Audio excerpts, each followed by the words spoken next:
Sabi niya, kinuha niya daw yung files sa yumaong UC Cabral noong September 4, pinuntahan niya raw sa opisina.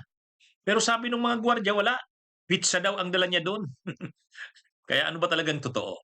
Medyo hindi nagpatali yung kwento ni Congressman Leandro Libeste.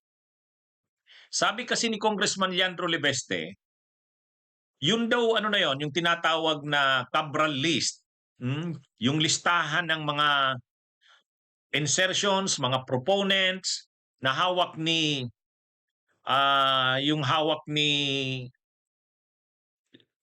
Leandro Libeste. Ang nagbigay daw sa kanya noon ay itong yumaong dating DPWH Undersecretary Catalina Cabral.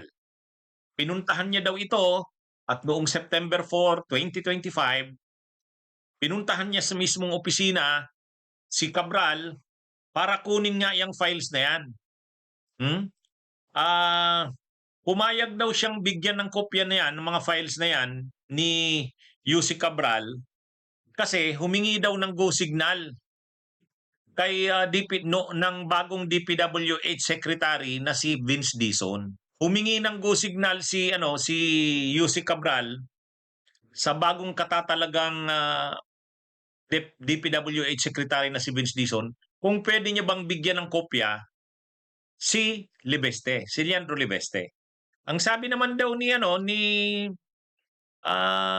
ang sabi naman daw ni Vince Dizon, ni Secretary Vince Dizon, wala namang problema para sa transparency. Sige, bigyan mo ng kopya.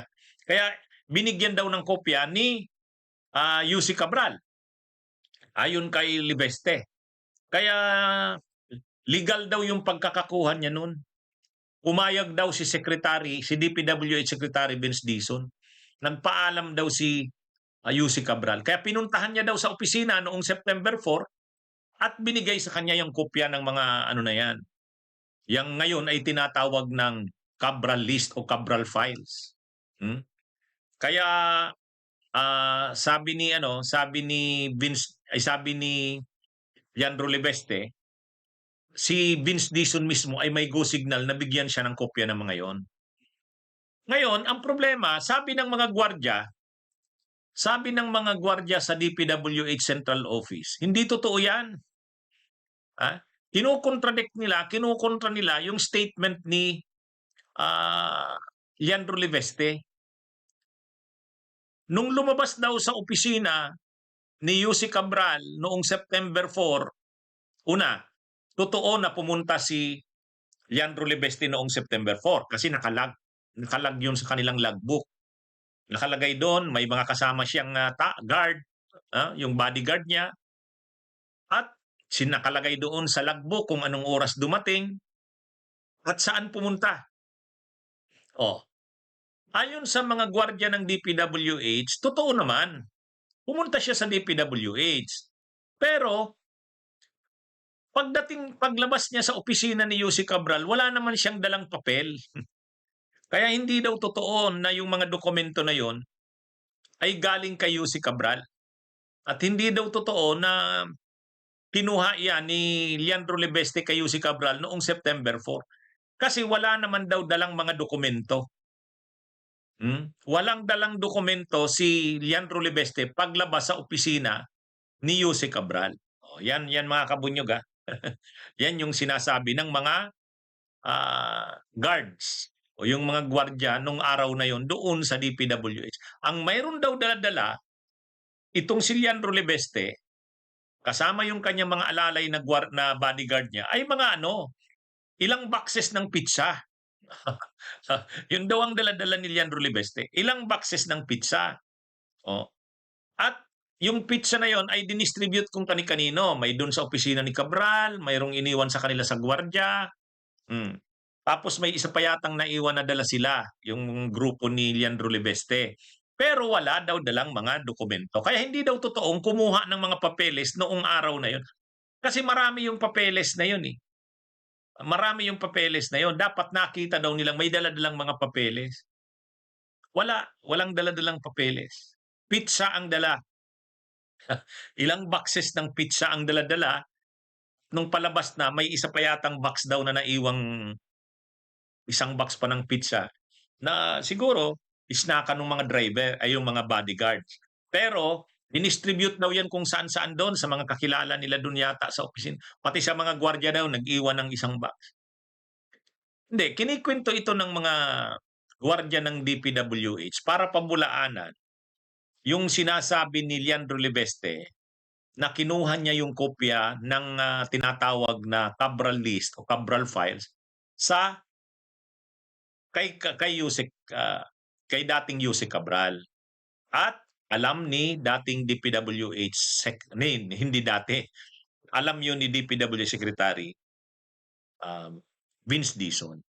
Anyway, so ang ano dito, ang statement na ito ng mga gwardiya ng DPWH para lang pabulaanan yung sinasabi ni Leandro Libeste na kumuha siya ng mga files na yan kay Yusek Cabral. Ang problema kasi ngayon, patay na si Yusek Cabral. So hindi na siya makakapagkumpirma ng sinasabi ni Leandro Libeste. Ito namang si DPWH Secretary Vince Dizon, wala naman, tahimik. Hindi nagko-confirm, hindi naman nagdi-deny. Di natin alam bakit ba tahimik si Vince Dizon. Di ba sabi ni Leandro Libeste, binigyan siya ng kopya ni Yusek Cabral dahil instruction ni pumayag si Vince Dizon. Pero walang confirmation si Vince Dizon kung totoo o hindi. Wala. Walang confirmation.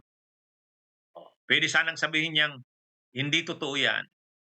Pwede rin sabihin niyang totoo yan. Wala. Tahimik lang siya. Ewan ko, ano bang nangyayari? Bakit hindi siya nagre-react si Vince Dizon tungkol dyan?